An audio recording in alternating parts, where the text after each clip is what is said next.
reward to information that leads to being able to return him home. As Secretary Blinken has said directly to Austin's family, including in the past few days, we will not rest until he is returned home safely to his loved ones.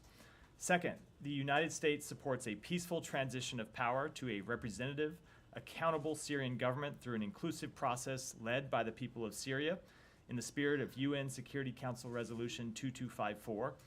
During this transitional period, the Syrian people deserve respect for their human rights and fundamental freedoms, the resumption of key services, and the protection and participation of marginalized populations, including members of minority groups. It was the Assad regime's refusal since 2011 to engage in a credible political process, as well as its reliance on the support of unsavory partners such as Russia, Iran, and groups like Hezbollah for its brutal suppression that led inevitably to its own collapse. It is critical today that the Syrian people be the ones to define the path forward for their country. The United States is committed to working with the Syrian people as they define that path towards a brighter future. Undersecretary of State for Political Affairs John Bass and Assistant Secretary for Near Eastern Affairs Barbara Leaf are in the region now, holding consultations with key partners, and Secretary Blinken will be continuing his conversations with regional players over the coming hours and days, and we will, of course, read out all those conversations as they happen. Finally, the United States will continue to support Syria's neighbors, including Jordan, Lebanon, Iraq, and Israel, should any threats arise from within Syria during this period of transition. We will also maintain our mission against ISIS and protect our forces against any threats. And you have seen the Department of Defense carry out military strikes in support of this mission in the past 2 days. We will not allow ISIS to use this moment to regroup and relaunch terrorist attacks that threaten the interests of the United States. And with that, Matt. Okay, well, it only took 12 years, but I guess Assad's days finally were numbered, actually, right? 4,430 days since the Obama administration first trotted out that I will take your math for it. I'm a spokesman for the Biden administration. Yeah, fair enough. In terms of what Roger Carstens is doing in Beirut, what exactly is he doing? So I'm not going to get into the exact details of the conversations he's having, but I'll talk a little bit about what Roger's approach is, and you can probably draw some conclusions from that. So Roger's approach when it comes to returning home Americans who are unjustly detained has always been to really do everything possible to leave no stone unturned, to gather information from wherever he can and press anyone who is willing to take action to get American citizens home. And he is in Beirut to talk with people in the region, to talk with parties in the region, to collect information, and to try to find out where Austin Tice is and get him home as soon as possible. The president has emphasized that as a priority. Secretary Blinken has emphasized it as a priority, and Roger is there to carry out that important work. Okay, and where are Undersecretary Bass and Assistant Secretary and Barbara? Leaf? They are in Amman today. They were in Doha meeting with partners over the weekend, and today are in Amman. Okay. Sorry. Now, there's been a lot of speculation now that HTS was at the vanguard of this group that there should be or maybe could be some kind of consideration of removing them from the FTO list, and I think that's been roundly denied by a bunch of people. I just want to see if you can put a nail in the coffin on it. So I don't have any immediate actions to announce with respect to any of the sanctions that we have imposed, either the designation on HTS or other sanctions that we have imposed over the past decade plus in Syria. I don't have any announcements to make with respect to those sanctions today. What I will say is all of our sanctions are imposed in response to actions that parties take, and they are designed to be an incentive to different courses of actions. And that is true for organizations, it is true for countries, and so we always want to see groups that we have sanctioned take a different path moving forward. That is true here. As you heard the president say, we have heard some hopeful statements out of HTS. We have heard them saying the right things about inclusion and a political process forward, but ultimately we're going to judge them by their actions, and our policy response will be determined by the actions they take. Okay, so there is no review, quote unquote, specifically to HDS as we're underway right now, as it relates to what happened over the weekend. There is no specific review related to what happened over the weekend. That said, we are always reviewing our sanctions posture with entities based on their actions. So when entities take different actions, of course there can be a change in our sanctions posture, but we have nothing new to announce today. I guess a few follow-ups on that, but actually, could I ask you first about some of the other countries involved there? Russia, of course, is said to have given asylum to the Assad family. The status of Russian military bases in Syria. Does the U.S. have any information about whether the current authorities in Syria will allow those to continue? And does the U.S. actually have a stance? Is the U.S. comfortable with those remaining there? We don't have any information about the status of those bases and what the incoming Syrian regime may or may not do with respect to them. What I would say is that certainly Russia has a lot to answer for when it comes to the Syrian people. You have seen Russia prop up a brutal regime that has murdered hundreds of thousands of innocent Syrian civilians, that has gassed its own people. You have seen the Russian government launch strikes targeting civilians inside Syria.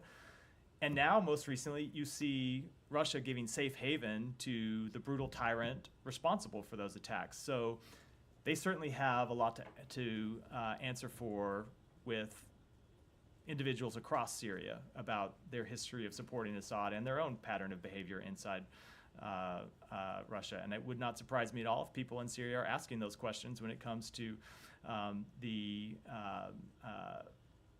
Russian facilities that remain inside Syria. Now, with respect to the United States position on those facilities, it is ultimately a decision for the Syrian people to make, not for the people of the United States. But I don't think you can look at the influence that Russia has had through those bases inside Syria and determine that they have been anything other than disastrous for the Syrian people over the past 10 to 12 years. Okay, so I mean, I realize obviously it's tough for the U.S. to say that they're not there, but you just said they're disastrous for the Syrian people. I mean, would you be looking, as you said, you're judging them by actions, the new authorities?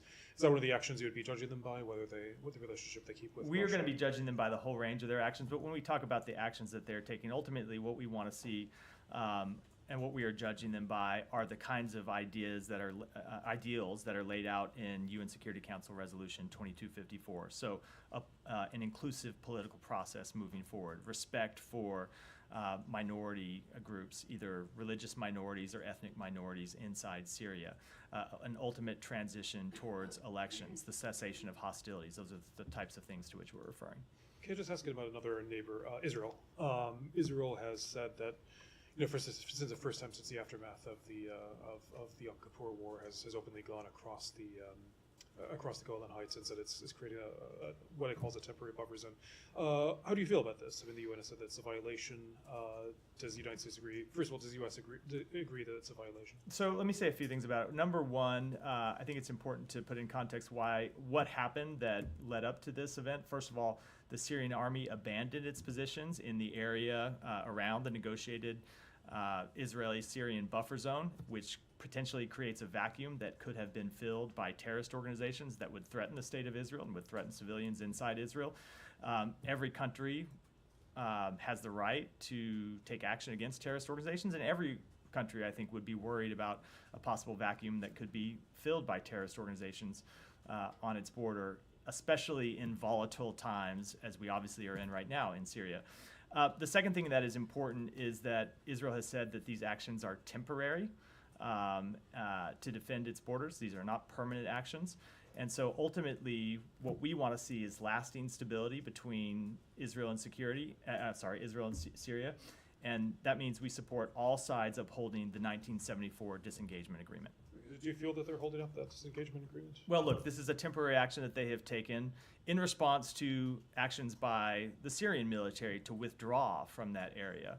Now, what we want to see ultimately is that agreement fully upheld, and we will watch to see that Israel does that. They have said that this is a temporary action, and we're going to be watching what steps they take in the coming weeks. You're saying watching what steps they'll take. I mean, do you want them to take So of those course steps? we will be engaging with them as well, but ultimately it's important that there is security along that border. Right now there was potentially a vacuum created by the withdrawal of Syrian forces.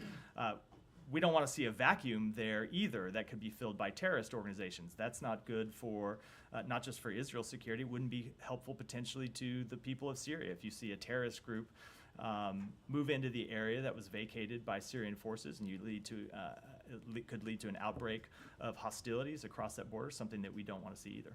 I mean, just to make sure I'm understanding correctly, you're saying basically that the U.S. wants this Israeli move to be temporary, that you don't want a permanent. So look, as I said, we want to see the 1974 disengagement agreement upheld, and that includes the terms of the buffer zones, which includes Israel withdrawing to its previous possession.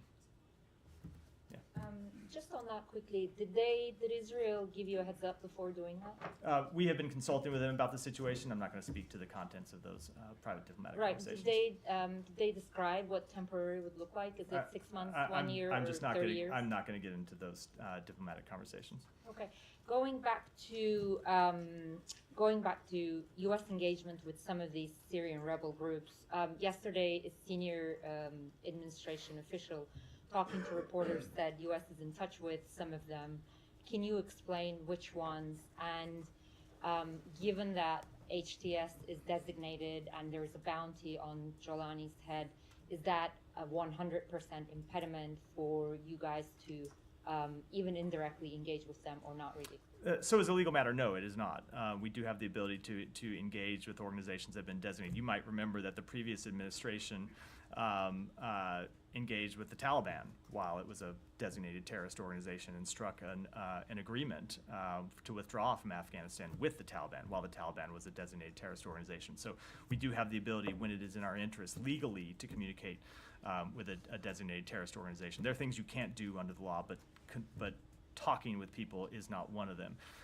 When it comes to engagement with groups on the ground in Syria, so we have a number of ways of communicating, sometimes directly with various groups, sometimes with intermediaries, either inside Syria or outside Syria. We have been engaging in those conversations over the past few days. The Secretary himself has been engaged in conversations with countries that have influence inside Syria, and will continue to do that, but I'm not going to get into the details of those conversations. I will say that there are a couple of key points that we are emphasizing in all of those conversations. One is that we want to see de-escalation moving forward. We don't want to see any organization take advantage of this situation to try and improve their own position, to try and prove their own standing inside Syria.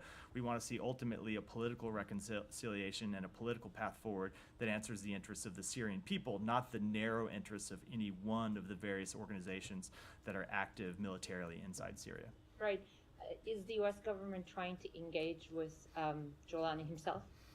I'm going to make it a rule while we are in this period of somewhat uncertainty, to not try to read out all the conversations that we have one by one with various actors inside Syria.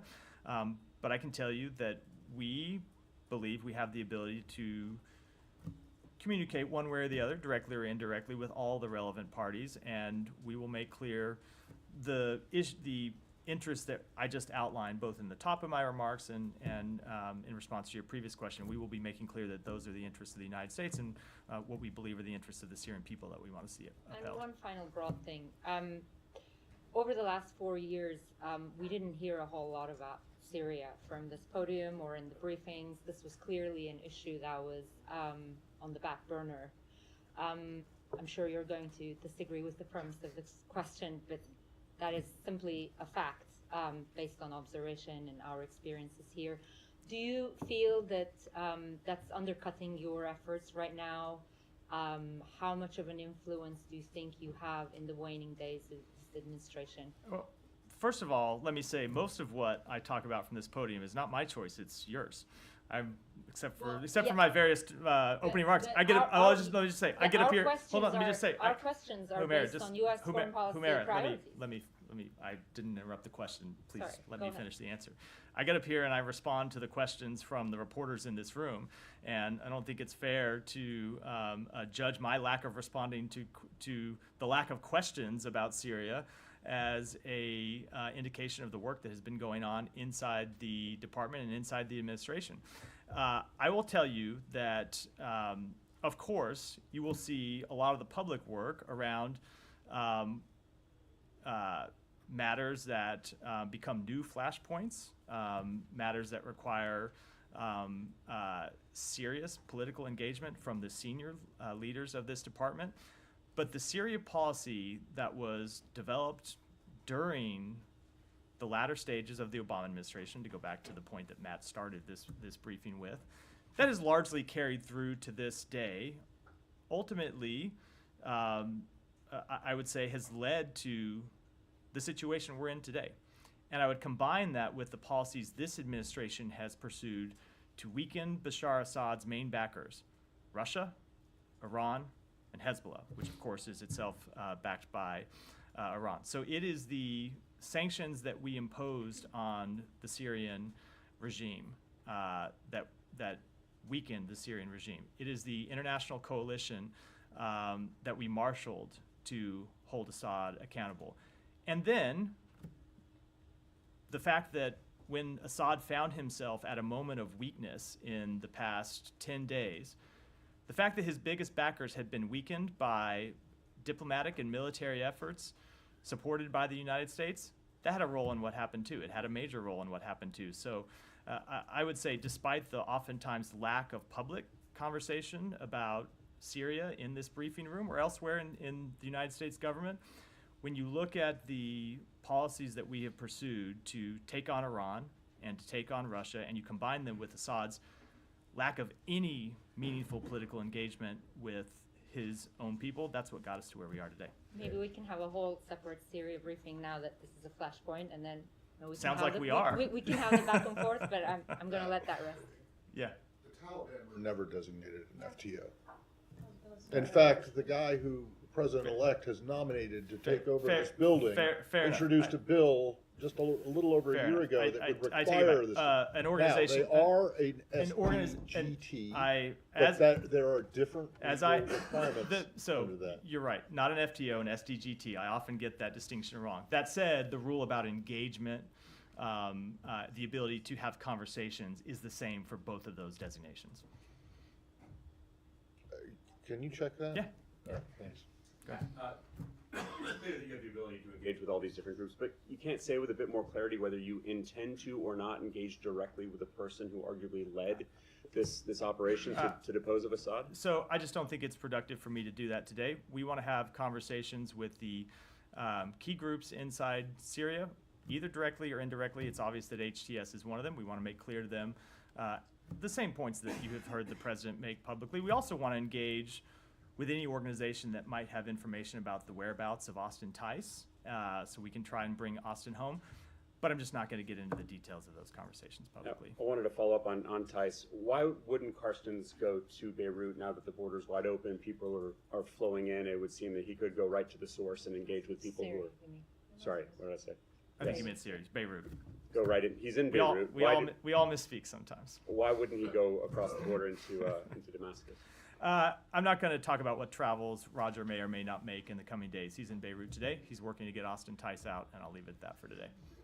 Has there been, he went in 2020 and he met with the Syrians and from what we understand, there was no proof of life offered. Can you say whether or not there has been any kind of proof of life since that 2012 video that was believed to have been manufactured? So I think where I'll leave it, where it's appropriate for me to leave it, and I should back up and say that this is a matter that we discussed directly with Austin's family. Secretary talked to Austin's family on Friday.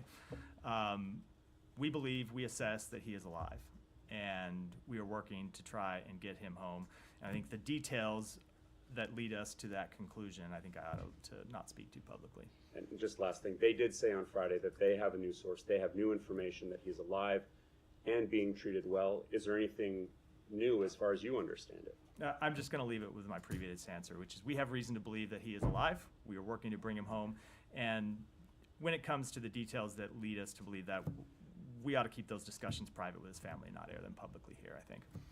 Thank you, Matt. You talked about Austin Tice. Are there any circumstances in which the U.S. would send a team in, regardless of American detainees, to assist with helping any of the prisoners come out of Assad's prisons? There's lots of reports about how they're not able to access a lot of the cells in some of these prisons, that some of these prisons' locations are secret.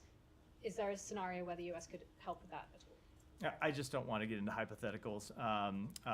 Obviously, we want to see those who have been unjustly detained, not just Austin Tice, but Syrians who have been unjustly detained for their political views. It is important that they be released, but I don't want to get into hypotheticals about what, if any, assistance the U.S. might offer at this stage. And one on Israel, there's been reports that they've been striking suspected chemical weapon sites within Syria. What's the U.S. stance on that? Look, we believe it is important that the chemical weapons stockpiles that we know the Assad regime was maintaining be locked down and that they be destroyed. And we will continue to work with our partners in the region to that effect, and we will continue to make clear to the incoming government, the incoming regime, that is important. Now, look, we have seen the public statements from HTS that they do not want to use chemical weapons. They have no interest in using chemical weapons. That's a productive statement, but we want to see those chemical weapons stockpiles secured, and we want to see them ultimately destroyed. Said. I want to move to Gaza. Why don't we stay on Syria, and then Tom, go ahead. Did the administration foresee the fall of Assad? We didn't directly see the fall of Assad, but we certainly saw that his regime was incredibly weak. We saw, look, this is what I said a minute ago. We have been very clear going back to 2014 that the path forward was through the implementation of UN Security Council Resolution 2254. And the most relevant portion of that Security Council resolution for this question is for Assad to do something to engage with his own public, his own people, about a political path forward. And we saw him do nothing. We saw him not only do nothing, but to continue to brutally oppress his people. And so when you have a dictator who engages in that type of behavior, their regime is going to be weak. It's going to be brittle. And that's true not just for Assad, it is true for other authoritarian regimes around the world. And so you take that and you combine it with the weakening of Russia's military capabilities and the weakening of Iran's military capabilities and Hezbollah's military capabilities, ultimately, which we played a part in, that gets you to where we are today. But now, it's not to say we foresaw the launch of an offensive 10 or so days ago, but we certainly saw how weak the Assad regime was. And I will note, it was about a year ago or a year or so ago that we had a conversation in here about other countries in the region readmitting Syria to the Arab League. And what you heard me say at the time, it's the position of the United States, is Assad has done none of the things that the international community collectively asked him to do. And every country has to make their own decisions about how to respond to that refusal on his part. But we, the United States, decided that we were not ready to restore relations with him as usual. We were not ready to lift the sanctions on him. We were not ready to lift the pressure on him because we had seen him take none of those steps. And I think it's the combination of his refusal to engage with his own public and the pressure that we and other countries around the world put on him that ultimately got us to where we are today. I mean, I asked the question. Sorry for the long-winded No, answer to the question. But I asked the question because there has been, you hint to it there, a lot of the US administration in the last 24 hours who are taking the credit for its foreign policy decisions that, in part, created the conditions for this to happen in terms of the weakening of Hezbollah, Iran, and Russia.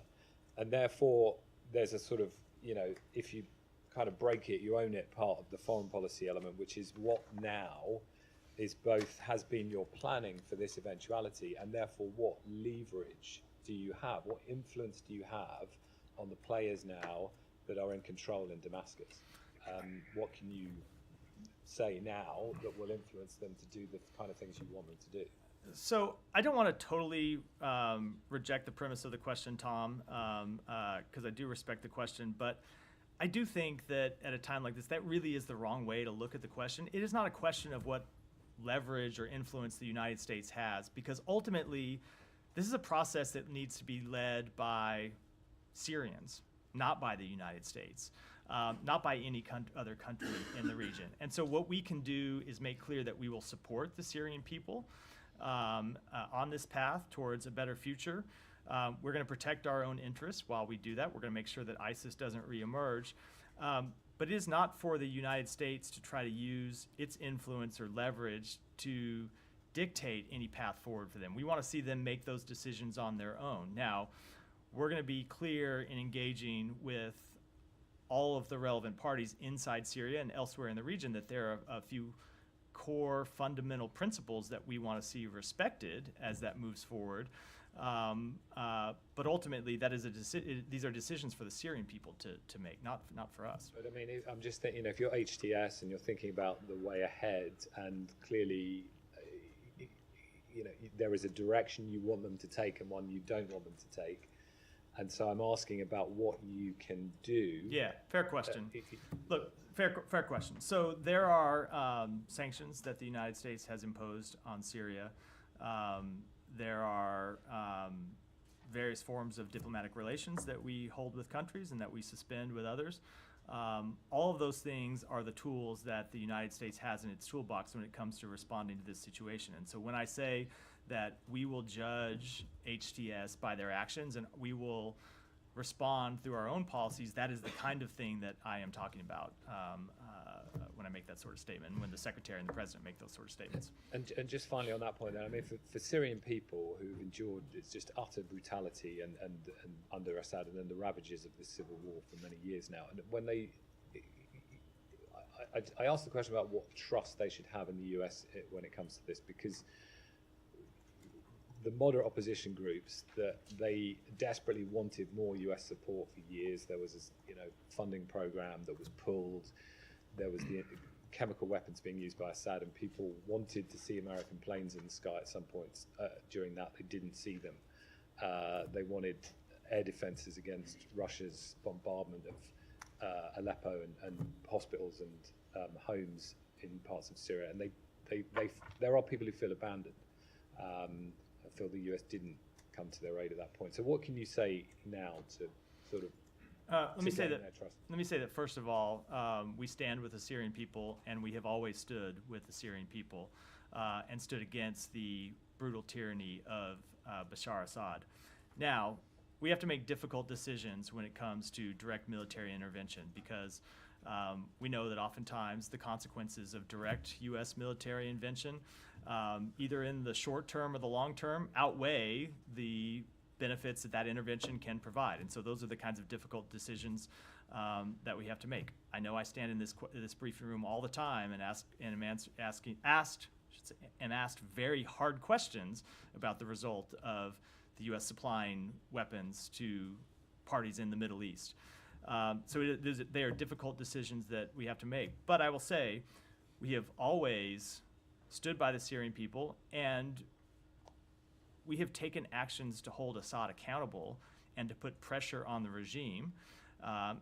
And it is those actions in combination with some of the other factors I've gone through today that ultimately led to the events of the past 48, 72 hours.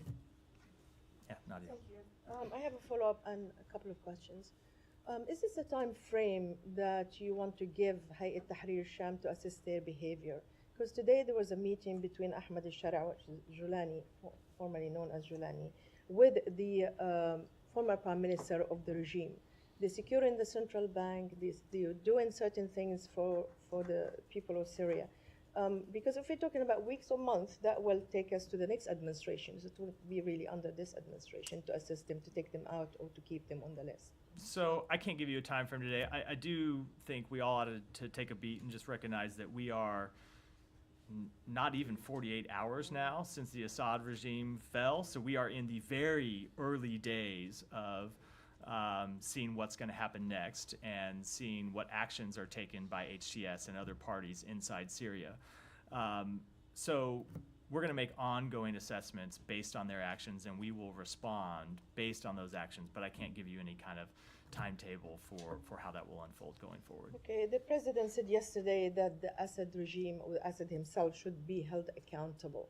Will you support his application to stand in front of the ICC as a war criminal who committed crimes against humanity? So we support the work of the ICC. I know that obviously we have disagreed with their hold on. I'm gonna let me No, address you it. support the work of the ICC until they do something about So we have had a Israel. long. Let me just answer the question. You don't like it You at know all, what, Matt? or Let the me US. let me answer the question because I was addressing that before you interrupted me. We obviously have had a jurisdictional dispute with them as it relates to cases against Israel. That is a long-standing jurisdictional dispute. But that said, we have also made clear that we support broadly their work, and we have supported their work in other cases, despite our jurisdictional dispute when it comes to Israel.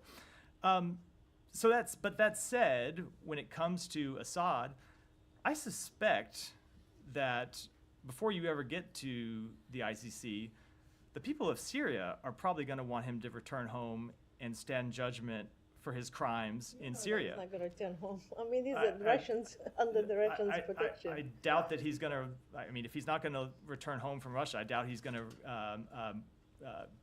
transfer himself to The Hague, leaving Russian protection But either. there would be a case against My him. point being, should he ever decide he's willing to face accountability, or should the Russians decide that they don't want to continue to harbor a war criminal, there may be a whole range of people in line to hold him accountable for his actions. Okay, I'm going to ask you about the Caesar Act, but do you think that the U.S. is undermining the trust of the international community in organizations like the ICC and ICJ by making an exception for Israel when trying to convince us that Assad and the like of Assad should be brought in front of the So international again, law? I think it takes too narrow a view of the ways in which he could be held accountable for his crimes by just focusing on the ICC. Because I do suspect that whatever comes out of the wake of the past 48 hours, you will see a demand by the Syrian people that he return to Syria and face justice for his crimes,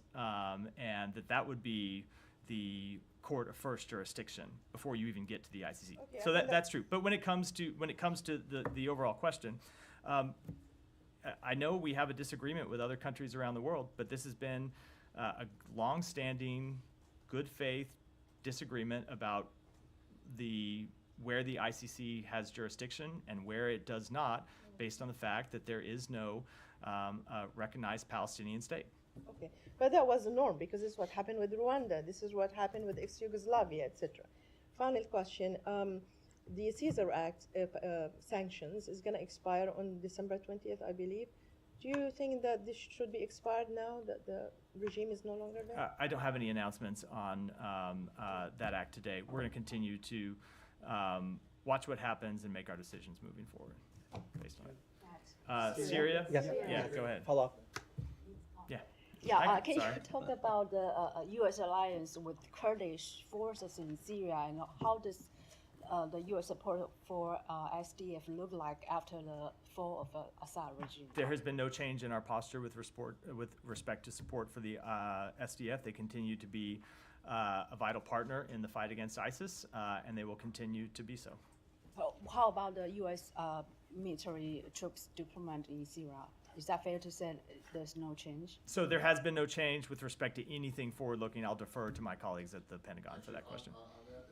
I'm not asking you to get to give a prediction or not, but has anyone checked in on the status of the embassy?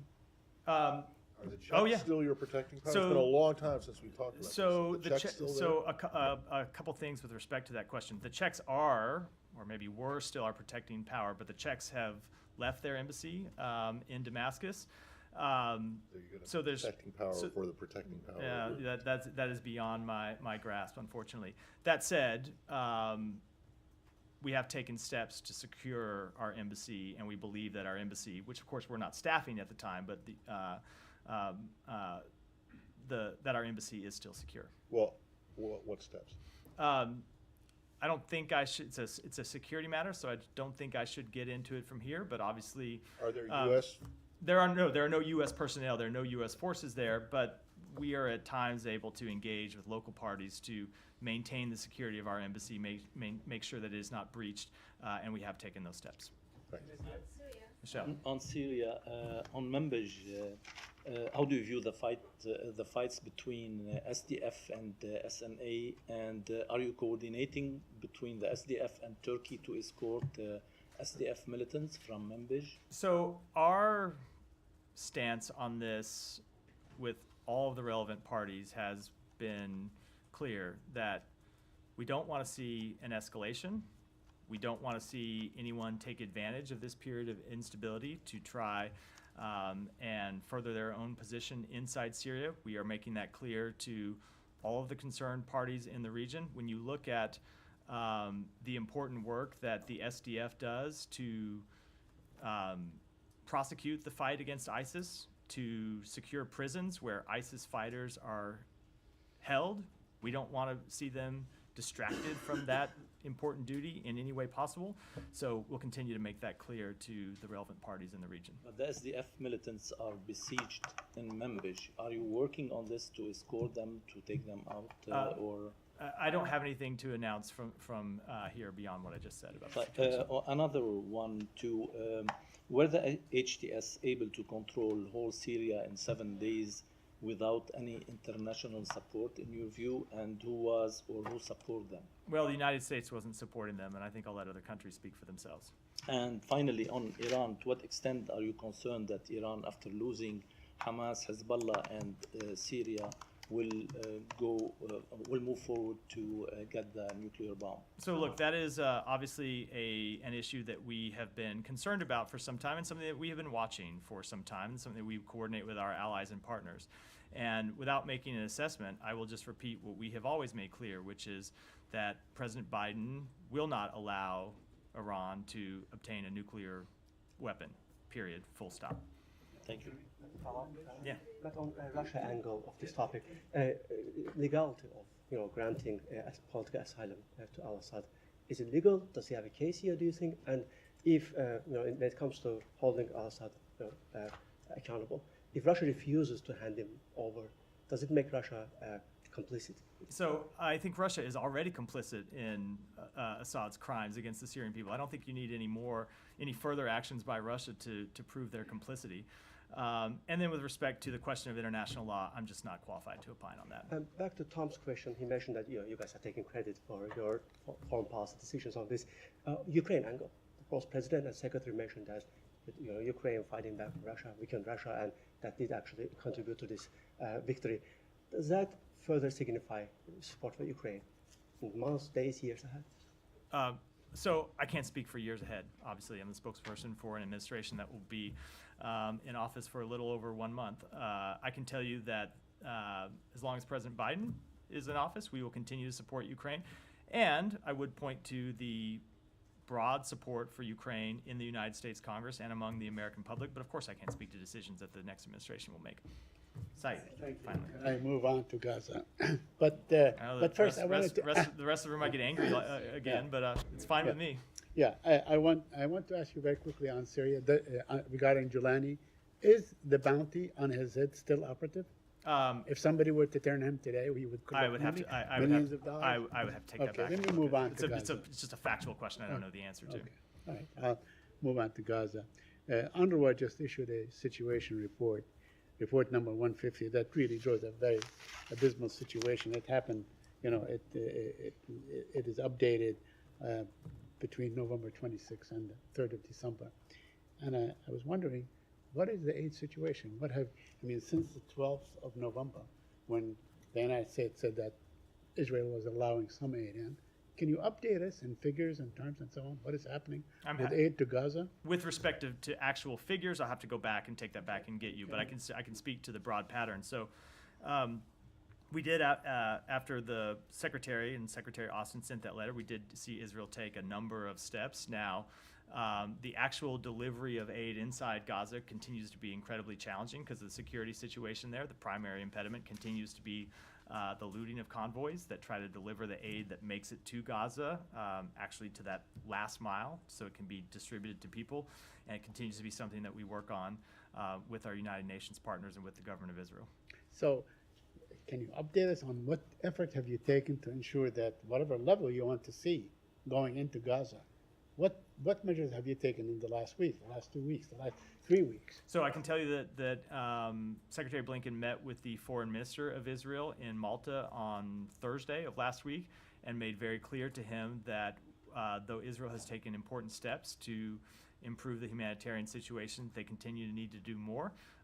We want to see more provision of aid to the Palestinian people, and we want to see that aid get distributed everywhere inside Gaza. Let me ask you a couple more questions. On UNRWA, is there any likelihood that this president, before he departs office, could take any kind of emergency measure to, let's say, reinfuse aid to UNRWA? So we don't have the ability under the law to do that. I think, as you know, the Congress barred the provision of humanitarian assistance to UNRWA, and we are bound by that law. It extends through till March 25th of next year, which is, of course, past the president's time in office. But I will say that despite that ban on funding to UNRWA, the United States is programming nearly $1.2 billion in humanitarian assistance to assist Palestinian refugees and others in Gaza, West Bank, and neighboring countries through other UN organizations. And a couple more questions. A U.S. Senator, Senator Tom Cotton, introduced a bill last week in the Senate, I guess, to ban the use of the term West Bank and revert to Judea and Samaria. Do you have any comment on that? I don't have any comment on the legislation, but we will continue to refer to the West Bank as the West Bank because that's what it is. Okay. Now, finally, I know that we spoke last week with Vedant about the Amnesty International report, and you refused to acknowledge that what Israel is doing is basically genocide in Gaza. You're saying that it does not rise to the level of genocide and so on. I mean, I don't know what is what is the threshold for destruction and killing and so on that would qualify for genocide? But let me bring your attention to a historian, an Israeli historian, had documented, voluminous documents and so on, that basically says that Israel had the intent and carried out those genocidal intents. So we have seen that report. As you know, we have not concurred with past findings regarding genocide, and we don't, again, with this report. We do remain deeply concerned by the reports of civilian harm in this conflict, and we continue to emphasize that all parties must comply with international humanitarian law. Yeah. Thanks so much, Matt. Also, regarding the Israel strikes on Damascus, you mentioned the importance of destroying chemical weapons stockpiles, but is the U.S. certain that is Israel actually really targeting the chemical weapons? Nothing else? Because there were some reports saying that Israel, in the buildings Israel targeted in Damascus was Assad's intelligence office, for instance. Is the U.S. aware of this? I don't have any assessment of their strikes. They'll have to speak to them. And one more on this. Regional countries such as Egypt, Jordan, and Qatar condemned Israel's seizure of Golan Heights. Actually, we just had a fragile ceasefire agreement recently in Lebanon. And are you not concerned about Israel's actions like occupation of Golan Heights and recent attacks on Damascus, which regional countries also perceive as a provocation? So I already spoke to the situation on the border. I don't have any further comment on that. But of course, if you look at what we are trying to achieve here, we are trying to achieve de-escalation and stability. And we Israel serve that purpose? I know, but I'm just saying, ultimately, we believe it is in the interests of all the countries in the region, including Israel, that you have stability in Syria, stability in Lebanon, that will help produce stability in the broader region, and that is what we are trying to accomplish and what we try to encourage all these parties when discussing their actions with them. Yeah. Thank you, Matt. I'll come to you next, Eva. Yeah, on Manbij and also SDF. As you mentioned that the SDF is a vital partner in fighting against ISIS, but this partner, the US partner in the region, are distracted because of the Syrian National Army attacks in Manbij and Kobane. Even as we are speaking, there are reports about attacks in Kamishla. So have you tried to reach Turkey as they are backing these groups to stop these attacks on SDF in the region? We have discussed this with Turkey and with a number of other countries in the region, and we have made clear what you heard me say in response to a previous question, which is that we want to see de-escalation. We don't want to see any party try and take advantage of the situation. And there are a number of U.S. senators, including Senator Chris Van Hollen and also Senator Lindsey Graham. They said that the U.S. should not guard down, and also they should not guard down. They should not rest, and they should support the Kurds in fighting against ISIS and also protect them from the attacks from other groups. So, are you calling stop these attacks from Syrian National Army? As I just said, we want to see a de-escalation across the board. Hiba, go ahead. You got to sit closer. I've never seen you so far back, Hiba. Couldn't find you back there. Just to follow up on Humaira's question, because I want to, usually I don't like to do that, but I want to argue with something when you are trying to take a little bit of credit regarding what happened in Syria. I mean, for 4 years, before the secretary, before becoming the Secretary of State, he said you will address this crisis when you are back in power. But the thing is, for 4 years, nothing changed. And also 2 weeks ago, you were a little bit open to engage again with Assad. We know that there was negotiations. Some regional partners reached out to you to maybe ease the sanctions. Nothing led to that. But when you say that your policies led to this moment, is it accurate, Matt? First of all, it a little bit puts words in my mouth to say that's what I claimed. I said our policies in combination with decisions by Assad himself not to engage in the political process that was outlined in United Nations Security Council Resolution 2254. That's the primary driver of all of this, is the dissatisfaction of the Syrian public, which is driven by Assad's actions. But that said, absolutely, the international pressure that the United States put on Assad, and critically, the weakening of his biggest backers, which we were the primary, in many cases, force behind, also had an impact. So yes, of course, it did play a role. I think I want to follow up.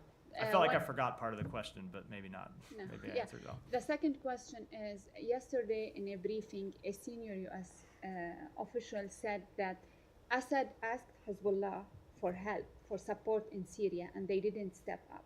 In your assessment, they didn't step up because they were degraded or because the Iranian didn't want to help? It's probably a combination of both. Primarily, they were degraded. If you look at what's happened to Hezbollah's military capabilities over the past, 3 months, they have been significantly degraded from where they were before Israel launched kind of full-scale military operations against them. And so they didn't have the capabilities to come to Assad's defense as they had in previous years. And regarding the negotiations or U.S. envoy visit to Beirut now, we know from your past engagement in Lebanon that Abbas Ibrahim was the figure who led the negotiations with the Syrian regime, the former Syrian regime. So who are you talking to in Lebanon now? I am not going to read out specific conversations. As I said, we have the ability to communicate with any number of people in the region. That's what our officials who are there on the ground have been doing over the past few days. That's what those of us here, have been doing by phone, and we'll continue to do it. But with rare exceptions, I'm just not going to read out specific conversations. And one final question: Yeah. Is it fair to say today that we are going out of this room, and you don't rule out that you are engaging with HTS in Syria currently? I'm not ruling anything in or out either way. Thank you. Go ahead. Yeah, Jenny, sorry. Thank you, Matt. A few questions on South Korea and the U.S.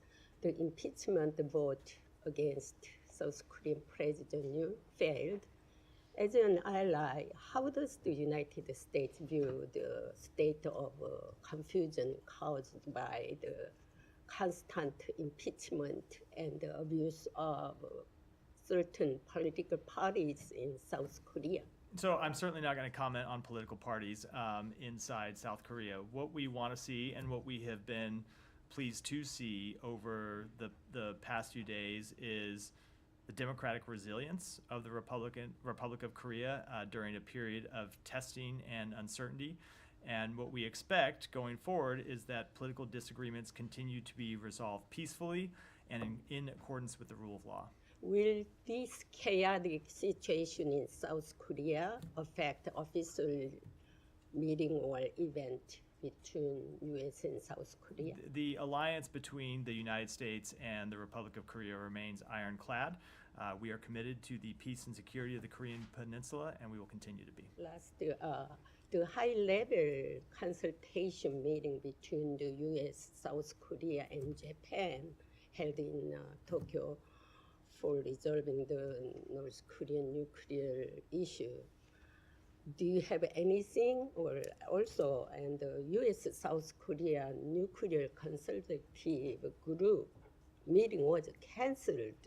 Will it be held again before Biden administration leaves? I don't have anything to say with regards to the rescheduling of that meeting.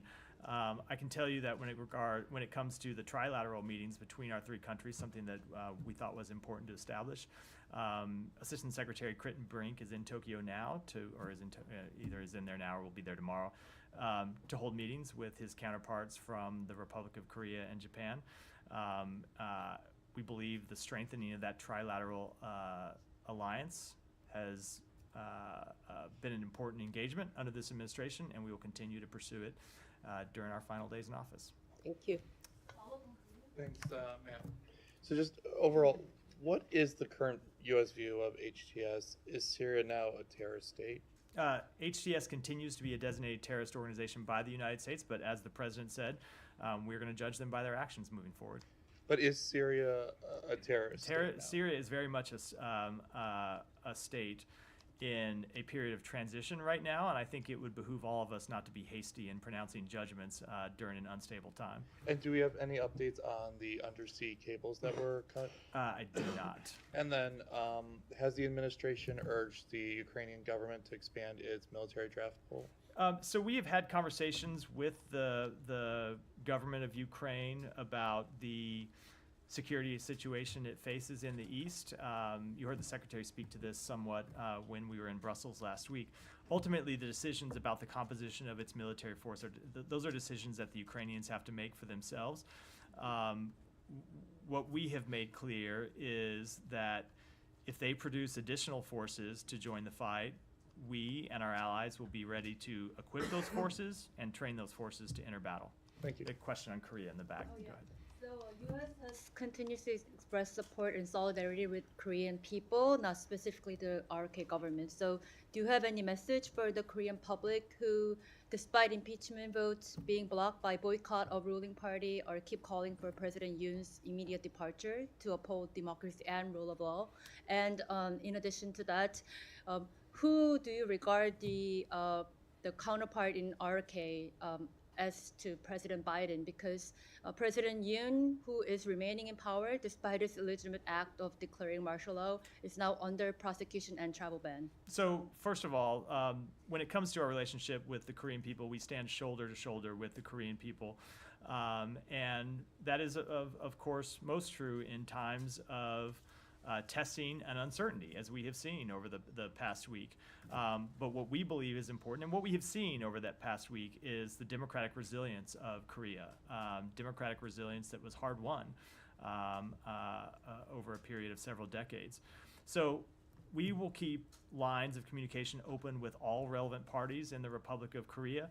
The legal process and the political process should play out there consistent with the rule of law. President Yoon is the president of Korea, and the political process in Korea will play out as it should under Korea's laws and Korea's constitution. But we can assume that President Biden will probably not directly engage President Yoon because of the political volatility. I don't have any engagements by the president to announce. I never do that from here anyway. It's a matter for the White House to do. Why don't we go there, and then we'll wrap for today. Matthew, good afternoon. Christians in Syria, other religious minorities there, with HTS now in control, how will their religious freedom be monitored by the U.S.? Well, this goes to exactly what I was speaking of when I said we're going to judge HTS by its actions, as we will judge every group inside Syria by their actions. And one of the foremost things that we want to see protected in Syria are the rights of religious and ethnic minorities. If I may ask another, the head of the Latin Church in Syria, the apostolic vicar there in Aleppo, is calling for the lifting of economic sanctions on Syria, saying, quote, they have devastated ordinary people, end quote. Your reaction? So I spoke to sanctions a number of times over the briefing. I don't have anything new to say on it. And a separate subject, on the solemnity of the Immaculate Conception yesterday, Pope Francis urging for a ceasefire on all war fronts across the globe by Christmas. Does the State Department support that urging? So there are a number of conflicts where we are trying to get a ceasefire, of course, the conflict in Gaza, the conflict of Sudan. But when you look at, say, for example, the war between Russia and Ukraine, that's ultimately a decision for Ukraine to make. I think when you, like if you look at, Ukraine has the right to defend itself. I don't think you're going to see Russia heed the Pope's calls and unilaterally disarm. So as long as Ukraine is under attack, we'll continue to support their right to defend themselves. But of course, speaking broadly, of course we want to see the end to conflicts. So we want to see conflicts resolved. That doesn't mean in every case an immediate ceasefire. If it would cause parties to give up their duly held rights, but we do want to see wars resolved and peace brought to the world. Thanks very much. Thank you. Thank you.